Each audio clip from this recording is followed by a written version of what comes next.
बड़ी जानकारी, white house की प्रेस सचिव का बड़ा बयान। कैरोलिन लेविच ने मीडिया से कहा है विटकॉफ कुशनर पाकिस्तान जा रहे हैं, बातचीत में शामिल होने के लिए पाकिस्तान जा रहे हैं।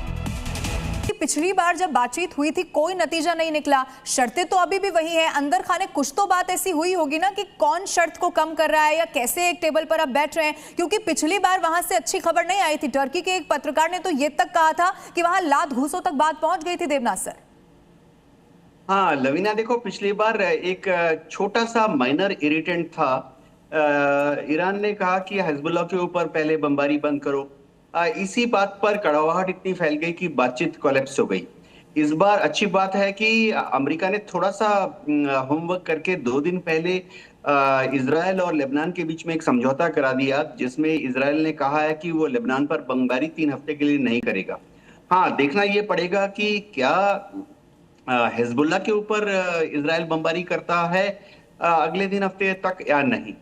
लेकिन एक और पॉजिटिव डेवलपमेंट जो है वो ये है कि कम से कम उभय पक्ष के जो रिप्रेजेंटेटिव्स हैं वो इस्लामाबाद पहुंचे।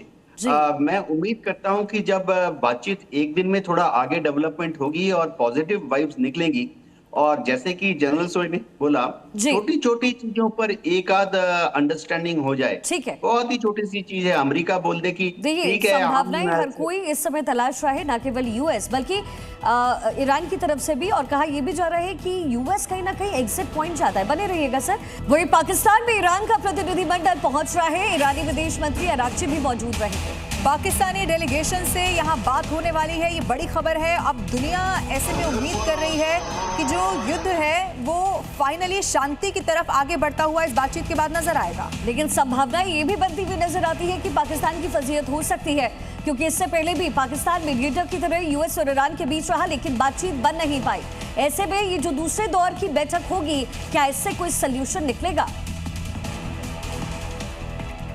तो देखिए, विटकॉफ और कुशनर अब रवाना होंगे, ये इस वक्त अपडेट मिल रहा है। रवाना होंगे, वहां पर पहुंचेंगे तो फिर जरूर देखना होगा कि क्या नतीजा इस बैठक के बाद, इस बातचीत के बाद निकल पाता है। ये बहुत बड़ी खबर इस वक्त आपको बता रहे हैं। हालांकि फिर सवाल वही है, क्योंकि पाकिस्तान को चुना गया, फिर से वेन्यू वही चुना गया। अब ऐसे में देखना होगा कि क्या कुछ और नतीजा निकलता है। ये जो इस समय संभावनाएं बनती हुई नजर आ रही है, मीडिएटर के तौर पर पाकिस्तान तो है, लेकिन क्या आपको लगता है कि बातचीत संभव हो पाएगी, पॉजिटिव डायरेक्शन होगा?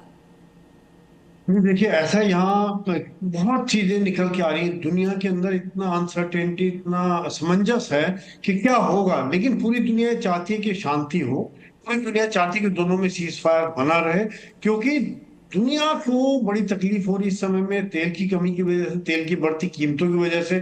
साथ साथ में जो गल्फ के देश हैं उनको भी तकलीफ हो रही है, उनका तेल नहीं बिक रहा है, उनका तेल का भंडारण भर गया। अगर वो तेल नहीं बिकता है तो उनकी इकॉनमी भी उससे चलती है। यानी कि दोनों पक्ष चाहते हैं, विक्रेता और खरीदने वाला दोनों चाहता है कि यहाँ शांति हो, सीजफायर हो। साथ साथ में दुनिया में एक अनसर्टेनिटी है, शेयर मार्केट डाउन हो रही है, काफी ज्यादा लोगों को तकलीफ, आम आदमी की तकलीफें बहुत बढ़ गई है दोनों तरफ। लेकिन दोनों पक्षों की मांगे बहुत ज्यादा है। पर एक अच्छी बात है कि चलो अब्बास अगारची वहां आ गए, अमेरिका के वो चल पड़े हैं, वो भी आ जाएंगे मीटिंग करने के लिए।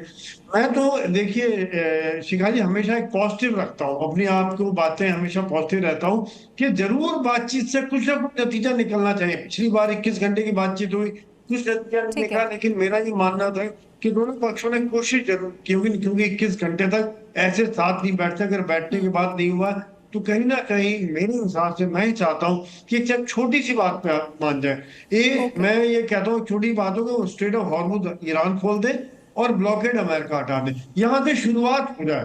बाकी न्यूक्लियर बैलिस्टिक वो अगली मीटिंग में हो सकता है, उससे अगली मीटिंग में हो जाता है, लेकिन यहाँ पर एक शुरुआत होने से एक भरोसा हो जाएगा दोनों देशों का एक दूसरे के ऊपर। इस समय में सबसे बड़ी जो कमी है वो दोनों देश एक दूसरे पर भरोसा नहीं कर रहे हैं। तो एक बहुत बड़ी टारगेट, दोनों की डिमांड इतनी ऐसी है कि जो प्रैक्टिकल नहीं है। फ्रैंकली आप और हम भी समझते हैं कि अगर वो कह रहे हैं कि आप न्यूक्लियर बंद कर दो, आप अपनी बैलिस्टिक मिसाइल खत्म कर दो, आप हिजबुल्लाह हूथी को मदद करना बंद कर दो, ईरान के पास काट दी। ईरान कह रहे हैं मुझे पैसा दे दो। सवाल देवनाथ